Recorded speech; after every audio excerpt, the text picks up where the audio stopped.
اسلام ایک ایسا دین ہے کہ والدین کے احترام کو بہت زیادہ اہمیت دیتا ہے۔ قرآن پاک میں اللہ تعالیٰ نے بارہا والدین کے ساتھ حسن سلوک کا حکم دیا ہے۔ نبی کریم صلی اللہ علیہ وسلم نے فرمایا کہ جنت ماں کے قدموں کے نیچے ہے، اور باپ کو جنت کے دروازوں میں سے ایک دروازہ قرار دیا۔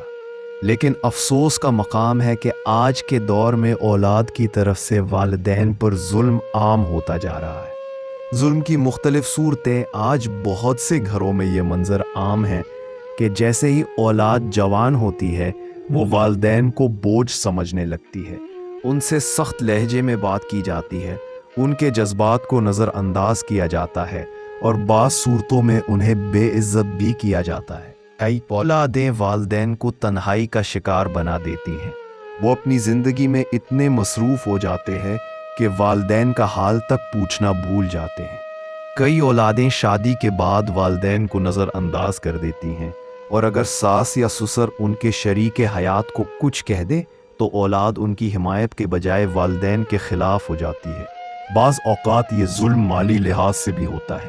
اولاد کماتی ہے لیکن والدین کے خرچ کو بوجھ سمجھتی ہے اور ان کے لیے خرچ کرنا گوارا نہیں کرتی۔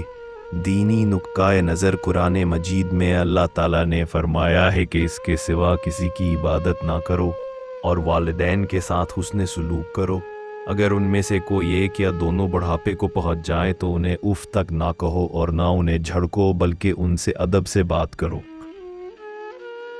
یہ آیت واضح کرتی ہے کہ والدین کے ساتھ نرمی اور عزت سے پیش آنا فرض ہے، اور ان کے ساتھ سختی کرنا اللہ کے نزدیک بڑا گناہ ہے۔ نتائج اور انجام: ایسی اولاد جو والدین کے ساتھ ظلم کرتی ہے دنیا و آخرت دونوں میں ناکام رہتی ہے، ان کے دل سے سکون چھن جاتا ہے۔ اکثر ایسی اولاد خود بڑھاپے میں اپنے بچوں کی طرف سے اسی سلوک کا شکار ہوتی ہے۔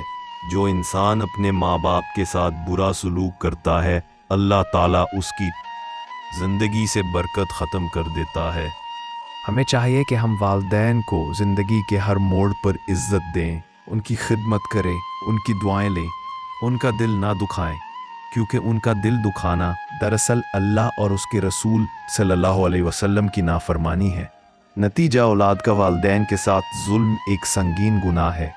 یہ صرف اخلاقی یا معاشرتی جرم نہیں بلکہ دینی لحاظ سے بھی ناقابل معافی ہو سکتا ہے۔ ہمیں اپنے رویوں پر نظر ثانی کرنی چاہیے اور والدین کی خدمت و اطاعت کو اپنی زندگی کا مقصد بنانا چاہیے، کیونکہ یہی دنیا و آخرت کی کامیابی کی کنجی ہے۔